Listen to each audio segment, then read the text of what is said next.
Now, listen, you guys, I'm out here trying to get some rest, but how can I when Busta Rhymes is out there disturbing my peace? Please tell me why Busta is out there preaching like he's some club version of TD Jakes about Lil Kim.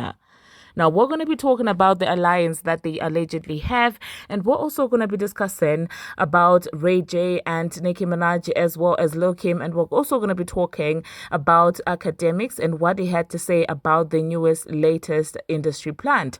Hello, tea lovers, and welcome to the Tea Plug. I trust you guys are doing well, and I trust you are doing great. Personally, I am doing great, you guys. I am doing extremely amazing, and without further ado, let us dive straight into today's tea. So, first of all, let us talk about Busta Rhymes and Lil Kim. It seems like the two of them were out here in the club and Busta decided to give Lil Kim her flowers. And I'm not mad at him for that. I mean, Lil Kim had a moment. I mean, in the music industry, she did her thing. And I love to see those people giving her, her flowers. If Missy Elliott wants to join in, that's absolutely amazing. However, word on the street is that, well, Busta is trying to revive Lil Kim's career. Allegedly, he will be playing the role that Biggie played before he left us, of basically writing Kimberly's rhymes, because allegedly Kimberly, as a writer, is not that competent. Is very good at reciting, which would explain why, she decided to relate a lot, or why she relates a lot to the Transformer, to the point where when the Transformer came in the industry, she was giving the Transformer her flowers and the Transformer was loving her back, because I mean, they understand each other, they relate to each other, they know what reciting is like. And I'm not shaming them for that at all. If people like it, we absolutely love it. That being said, Busta should also be aware that at this point, I really don't think that any amount of ghostwriters will be able to revive Lil Kim's career, in my own opinion. I do feel like the world kind of just moved on. When it comes to that, I mean, she also did try to have a little comeback, after Remy Ma did share that when they were singing, when the morning comes, when the morning never came. It never came, and I'm not sure that Busta Rhymes writing for her is going to make the morning come. It never came when they sing about it with Remy Ma. So I don't know. I just don't want Busta to waste his energy and expect a lot of return or a lot of reception, because she tried it before. You're not the first person who has tried to revive her career. But anyway, let's see how everything is going to play out. And let me know in the comment section, are you waiting for some heat from Lil Kim in 2025? That being said, let me just insert the sermon that Busta Rhymes decided to deliver, and let me know if this is not hilarious to you. Y'all niggas might be guilty as charged. That's why I don't hear too much. Oh, yeah, I don't hear too much response, because a lot of niggas in here is guilty as charged. And I'm not gonna lie, I have my own guilt to live with.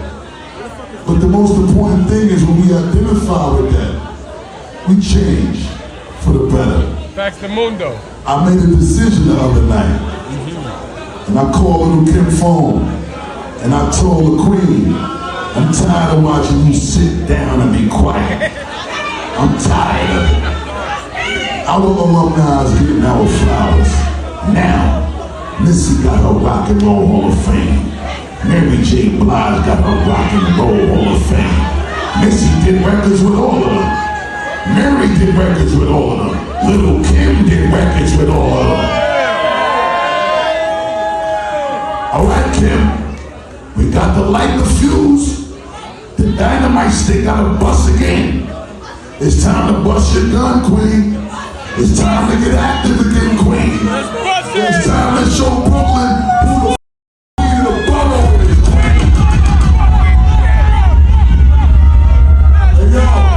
I'm saying this to say, I'm leading the charge. Now, if y'all want to see Lil Kim in these streets the way I do, make some noise in here.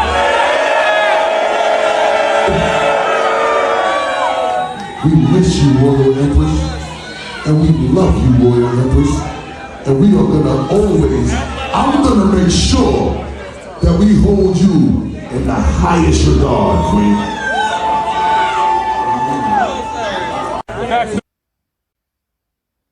The next thing that we're going to be talking about, we're going to talk about Raja, okay? I'm talking about Ray J, as Nicki Minaj christened him with the new name, Raja. So he went for an interview with DJ Vlad, and as usual, it's not an interview if Nicki Minaj is not mentioned, okay? It seems like all these podcasters and people with platforms will always make sure that if you have, done so much as breathe the same air as Nicki Minaj, they will ask you about her. Like I told you in my last video, if you've got the same breed of dog with Nicki Minaj, these people will ask you about your association with Nicki Minaj in these interviews. Because why? Of course, they know it will get some traction. And so Raja was out there just fooling around in that interview. And aside the fooling, he also made it a point to let us know about, his involvement in the Lil Kim and Nicki Minaj beef.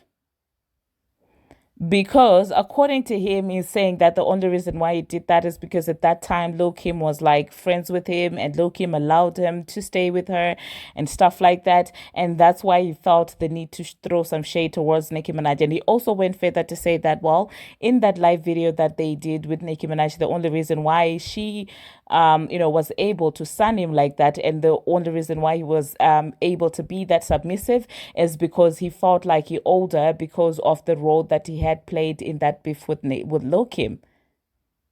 And I'm just like, boy, bye. And he made it a point to make it known that, well, there were some people in the music industry that were calling him, asking him, why did you allow Nicki Minaj to speak to you like that? Why did you allow, Nicki Minaj to son you like that? Why did she talk to you like that and stuff like that? He mentioned that in that interview. And one would wonder what could be the intention of him mentioning that some industry people were calling him.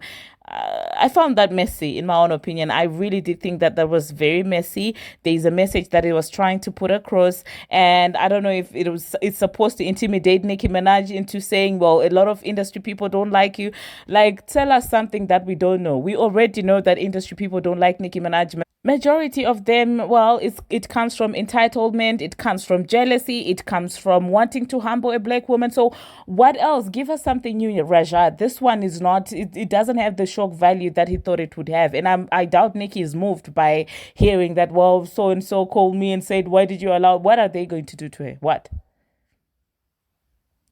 Write fake articles, send TMZ wrong news. What are they going to do? Like, speak about her husband? What else? Like, I do feel like at this point the industry is just going to recycle everything that they've done before, and for that reason it would not have shock value, which is one of the reasons why I believe that the previous attempt at crowning Bongo 2 as the new queen of rap did not work, because they exhausted everything during the Nicki Minaj H train. So there is nothing they can bring forth. There is nothing they can now bring that has, because back in the day they would come and say Nicki husband did this, and people were like, oh, how could she?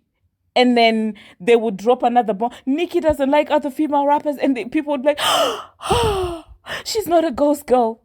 And then they would say, well, Remy Ma doesn't even like Nicki Minaj, and people, oh, no one likes Nicki.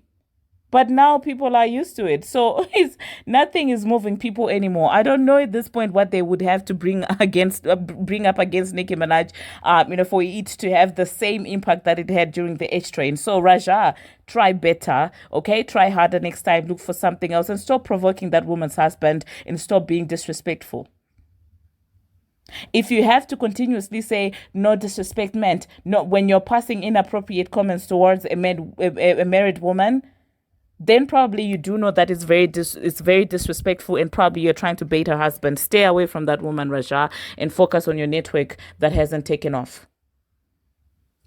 Now, the next thing that we're going to be talking about with this entire situation, I personally have spoken enough about this girl. I will let you know what other media personalities feel about the newly elect queen of rap, princess of rap, or whatever you want to call her, because I'm not going to be taking part in this, because, well, the narrative will always be like, oh my god, Nicki Minaj fans, they don't like you girls, they don't. So I want you to listen to it coming from somebody who's very anti Nicki Minaj, because if I say it, you will cry bias. So let Akademiks do the talking. Okay, let Akademiks do the talking. We all know Akademiks hates Nicki Minaj with the last drop of the red substance in his body. So For Akademiks to call out this nonsense, you have to know that, well, it has to be something.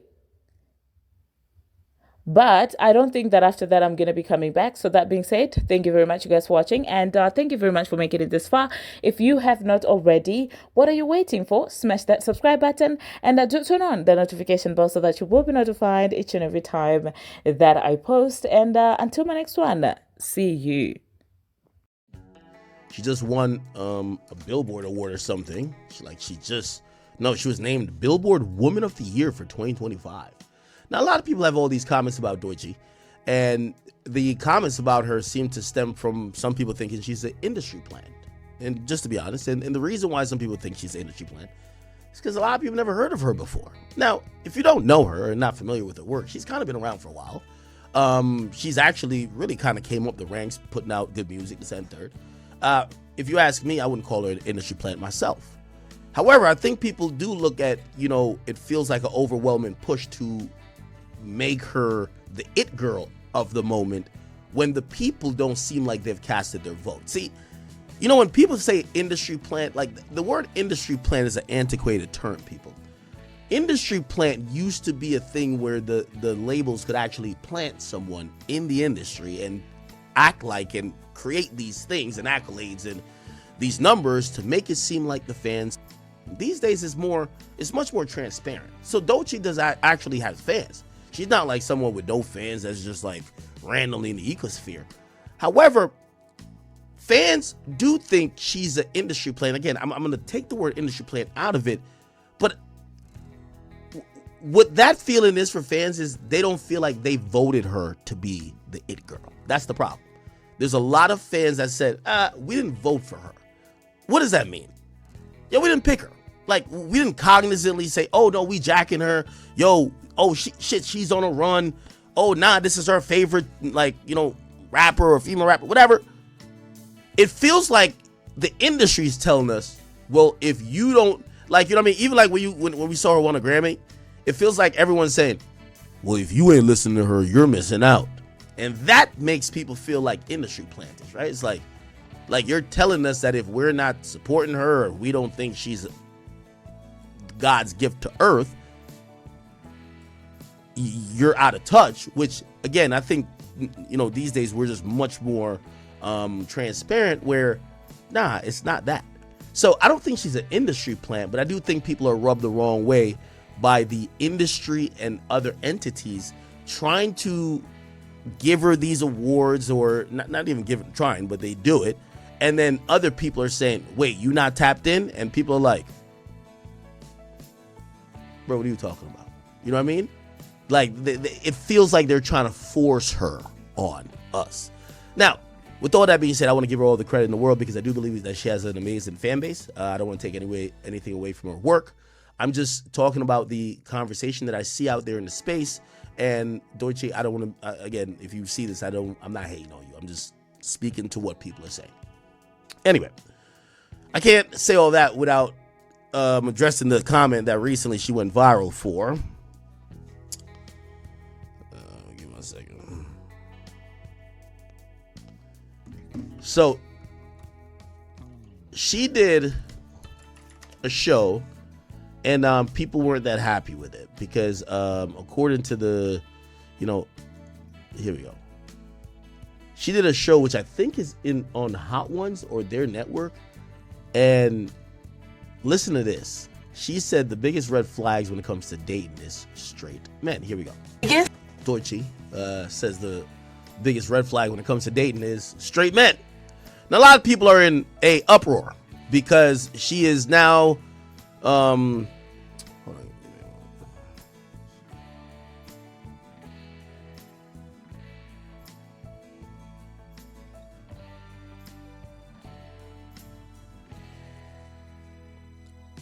on. Okay, so people are in an uproar because they're looking at her and they're saying, yo, what the hell? Are you saying that pretty much would be like the non-red flag?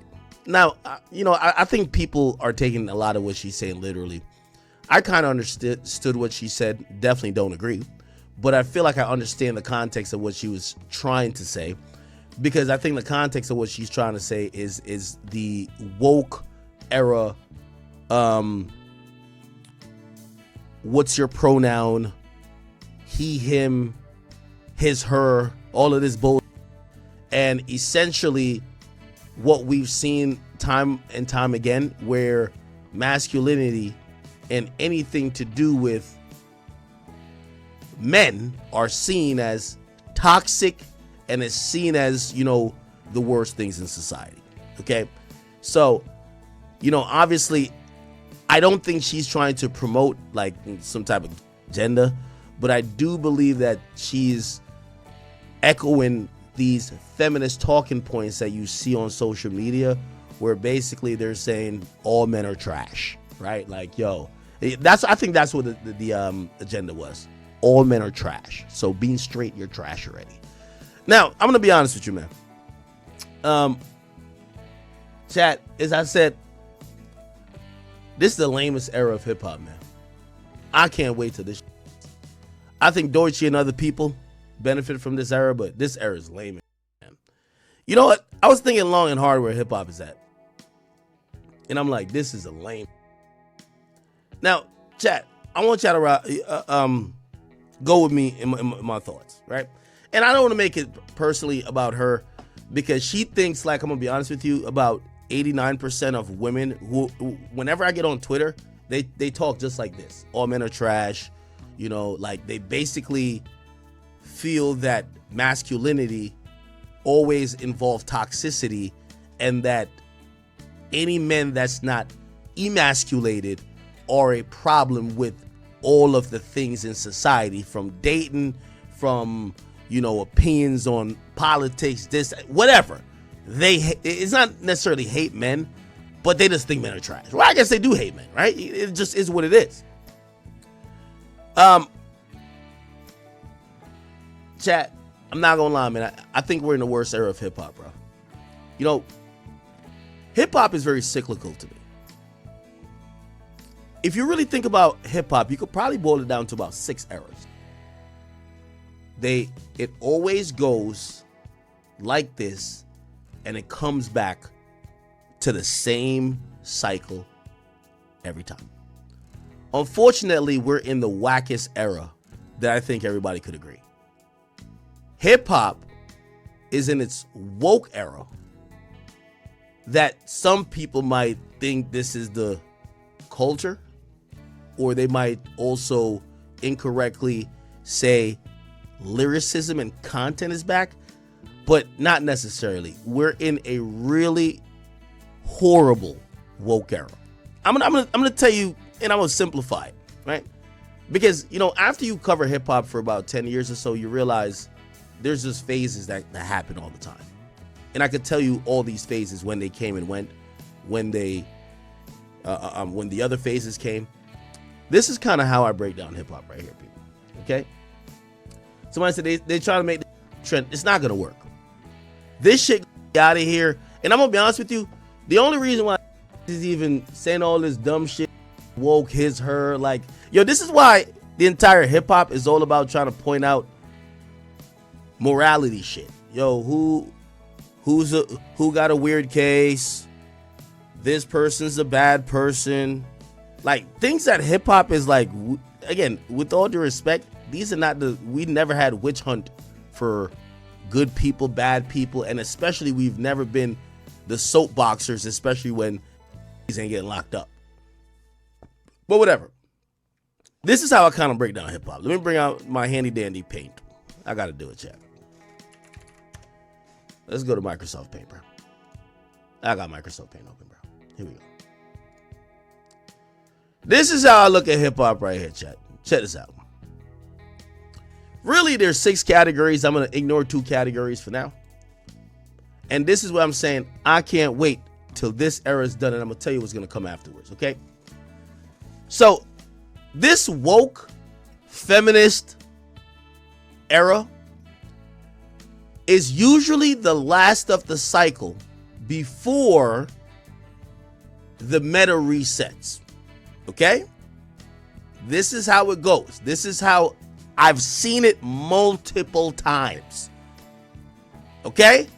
And I'm not blaming Doechii because she's a product of what you see on Twitter.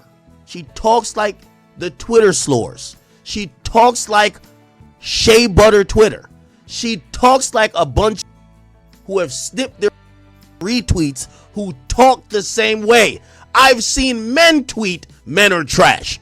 I was wondering, does this guy identify as a man? This is the era we're in. And, okay? So, I know, it's not a fun time. Trust me. It's not a fun time for most people. But let me bring down the errors. And listen, this might be a year we got to suffer through this. But after this year, we're going to get back to some great. I promise you, chat. This era right here is the worst part of hip hop. I've never seen hip hop in a more dire state. Dictionaries on the stripper pole. Yeah, yo, it's really bad. Everybody's woke. Everybody's thinking they're doing op-eds and think pieces. There's nothing to think about with certain music, man. It's on the surface. Let's rock out, vibe out, chill. So let me give you the errors of hip hop, chat. We're in the last one right now. Okay? Let me get to my okay. All right, that good. Let me undo that. Let me get the line a little bit bigger. Pause. Actually, it'll work. It'll work. It'll work. Oh, thank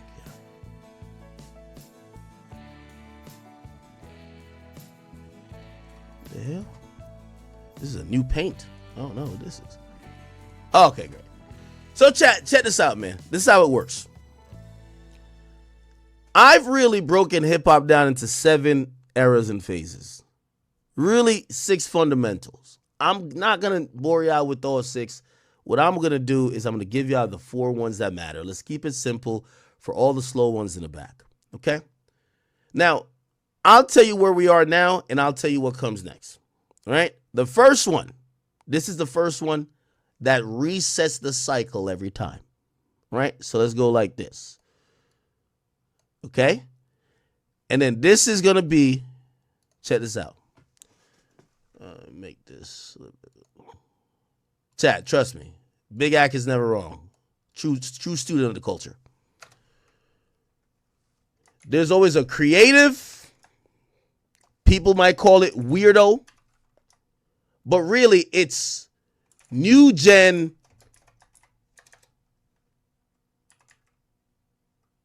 kids of rap. Trust. I'm going to explain what it means. To give you a real breakdown of what that means, 2017, 2016, you see a breath of fresh air. Oh, shit, this is some new shit. This is a new style. This is a new wave. Oh, the kids are dictating what's happening, right? This is their expression, right? The older niggas touch are going to call it weirdo. Some people are going to call it creative. We could call it new gen. You could say the kids are rap. But that's the first. That's always the first, because here's the thing. Every generation of rap never want to listen to the last generation of rap music, okay? When 2010, they ain't want to listen to Go Shorty. They ain't want to listen to that no more. That was a throwback joint. Just listen in 2022 and Playboy Cardi. They ain't want to listen to Kanye West, respectfully. Graduation. Again, still classic. I'm not dissing these albums. What I'm saying is that the new gen wants to coin their music and their taste and their palette. So that's the first step of this whole hip hop shit. And that's a very important step. Hip hop music without the current and new generation dictating it, whether it's they dancing on TikTok like this, whether they painting their face like Cardi, whether they wearing colored hair like in 2017, that's their expression. SoundCloud rap, that's their expression.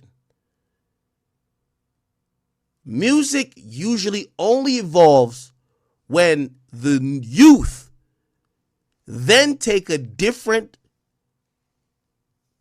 look or a different they take a different perception of what music is and they make it their own. So that's the first step. Okay?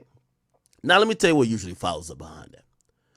After that, which by the way, I like that era. I always like eras like this. After that, I'll tell you what comes next. What usually comes next is that after